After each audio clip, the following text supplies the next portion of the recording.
from your parents. Here, I want to talk about the most important people in our life. Our parents. Our parents.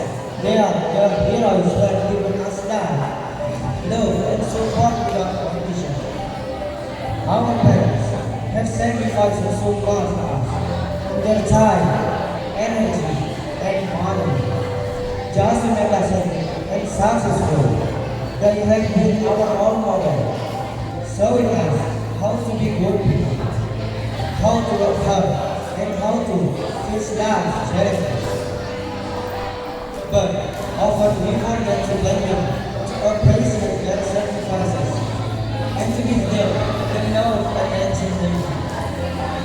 So, today I want you to appreciate your parents, to thank them, and to give them the love and attention they need.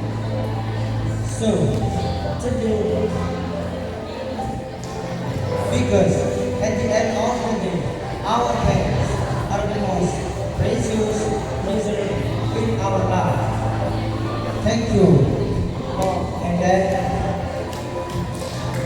And I am Himansha. Back to you and see you next time.